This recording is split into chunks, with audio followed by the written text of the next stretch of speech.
straight up, one, maybe two people were running laundromat literally from our facility when we had a free laundry. So, but boy, oh boy, even we thought we know people and we do careful screening about all our guests. Guess what? They always surprise you. Because even the basic parks cost a lot to build nowadays. I call them Disney parks because, it's got lazy rivers and big pools and, all of those kind of things that cost enormous amounts of money to develop, and so in turn cost enormous amounts of money to stay at. And so we were trying to do something basic, whether people are just passing through or they, are working in the area for a time. It's economical, but yet trying to keep it neat and tidy and not allowing your park to turn into what some of them can turn into, which I don't need to elaborate on, is challenging too. July 11th, we got the business visa. Then full-time, we hired a gentleman working with him to finish the park. So everything was fully operational by September the 1st. There was a monster drainage problem here, and flash flooding that goes on in this state is well known actually throughout a lot of the southern states, and in the springtime this was uncontrolled and it was out of control as a result. So good old Carl French, who hundreds of years ago invented the French drain, and we followed in his design work and put in over 1,000 feet of French drain here on this property, which was no small task, but the water is actually very much under control now and directed to where it needs to go. We're lucky in the fact that we have a very deep creek behind us, so that we could direct the water to it. And but it was very muddy during rainy season here, and needed a lot of work, underground work. Yeah. So as a park owners, the first thing we've learned is it's not cheap to build a park. And I heard a lot of RVers complaining about, the lot rent being too expensive everywhere. We currently charge $375 per month per lot, and that's the lowest we could go. Just to do quick numbers, right? When we finish the construction, the average lot, the fixed cost per lot to build a park was around $20,000. And that including a lot of work done by yourself, right? Yes. You didn't charge it back to the park. The second one is the overhead, right? We are talking about electricity, water, sewage, internet, insurance, property taxes. So for this 20-unit simple RV park, each lot we're looking at $150 per month per lot, right? Just the hard cost fixed. And then of course we have a laundry machines, and that currently we changed from the free laundry to this new coin operated machine. Yes, the free laundry was an amazing thing to watch. And I watched it before we bought the park and realized very quickly that had to come to an end. I think there's just there's people that eat an appropriate amount of food at a buffet, and there's people who don't.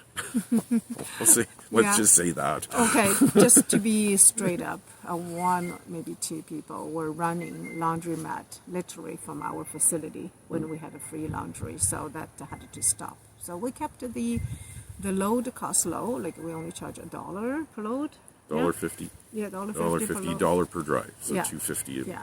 a go. Just to barely cover some of those, water, electricity, not even, but the machine itself will never be paid off. So we carry that cost as well. Yeah, that's another big capital expenditure, because $5,000 worth of laundry equipment, at what we're charging for it, it will take half of a decade, and the machines will be worn out at that point in time and need to be replaced anyway. So laundry is not a very good profit center in an RV park, as near as I can tell early on here at this point. Unless you really charge a high premium, which we don't. We wanted to keep the costs low, right, for our guests.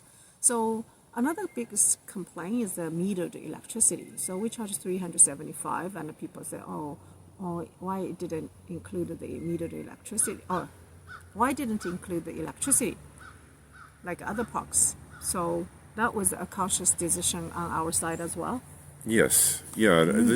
It's a twofold thing with electricity.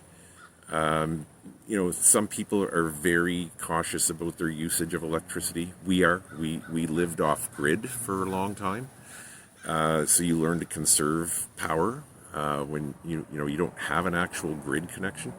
So the other thing is that RVs are horrifyingly inefficient when it comes to air conditioning. These units actually are as inefficient a device that's currently sold on the market as far as electrical consumption goes today. So, in a 30 amp trailer, which typically only has one AC unit, can only consume so much power. A 50 amp rig that has two AC units can obviously consume at least 2 times that. And so, to me, it's just not fair to, include electricity and cost average your bill out amongst all the tenants so that the 30 amp folks can pay the same as the 50 amp folks. Or the people who are very diligent about conserving electricity get to pay the same as people who just leave their ACs run 24/7 even if they're not there. So, we had a doctor living on our park, and she was so on top of everything, and her electricity bill with even the summer AC on was only $35-$40, but I think her biggest bill was maybe 42 right in August. Yeah. Or no, sorry, in September. So it was still hot in September. And then we had some younger folks that run 2 ACs 24/7, and their bill could be $150-$160 a month. So it would be wrong, right, to average out and charge the doctor $100 when she only consumed 40. And it just we wanted to keep it transparent and fair with everyone. That's why we said, okay, the metered electricity is the only way to go because people are different. Now, the second learning as RV park owners is about people. So how many people we have gone through? About 50, I would think.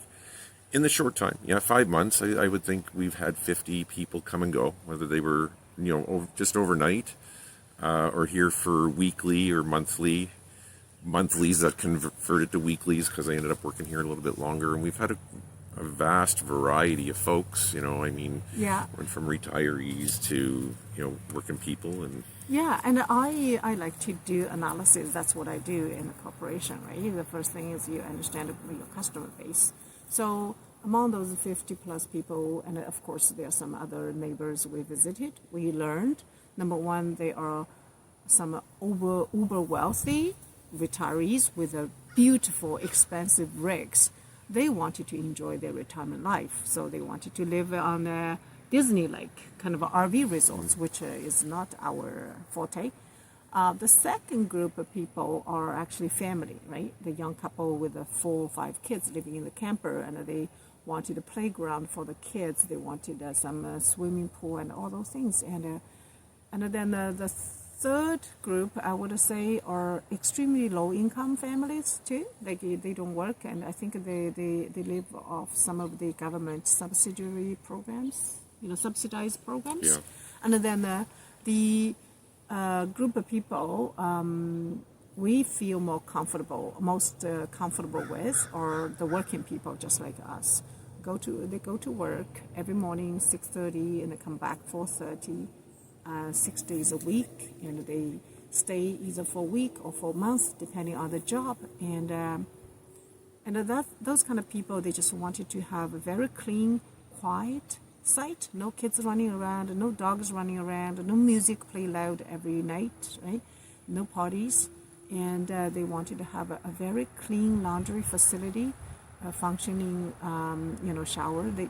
They always have a relatively nice rigs, right? Because they're on road all the time. Yeah, linesmen, gas fitters, railroad personnel, people that are, have some specialty fields. I wish there was more of them, not just as guests of ours, but as a retired general contractor. I wish there was more people that were becoming building licensed this trades. country. Yeah, building the infrastructure. So those people eventually we decided will be our preferred customer base because we don't have the plan to invest further onto this park to build the clubhouse or swimming pool or the playground for the kids. So it won't be as family friendly as some of the families would wish for. And then obviously we don't have all the amenities for the uber wealthy retirees. And then we do need to keep the park running as a business so it can be sustainable. So we cannot subsidize extremely low income couples or families. So in the end we said, okay, we know who we are and we know what we can offer. So that's kind of our customer value proposition. We offer a neat, clean, safe park to hardworking people. But boy, oh boy, even we thought we know people and we do careful screening about all our guests. Guess what? They always surprise you. So as a new park owners, we're really new, 5 months, operating. Yeah, in these the are park. our learnings to date. I'm sure we could share a lot more experiences in a few years' time. But. Yeah, so the third learning is as a park owner, you really need to know local laws. Not only the business registration, permitting, septic and the inspection, all those things, but laws about Tenancy. yeah. Yeah.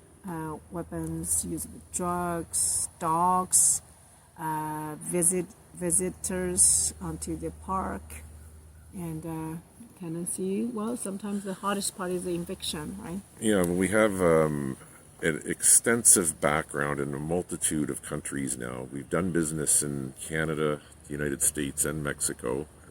Spring could add another one to the list. So 3 countries for me. But local laws, federal laws are all different, of course. But having owned an awful lot of real estate in our lives and having dealt with tenancy, we chose the RV park construction situation at this point in our lives because, we're at a point where we're semi-retired but want to have something to do, and this seemed to fit the bill because of the exposure to habitated rental properties today. I don't think is worth it anymore personally. It's there can be too much damage done to homes, fourplexes, apartment buildings, whatever it is that you might want to build.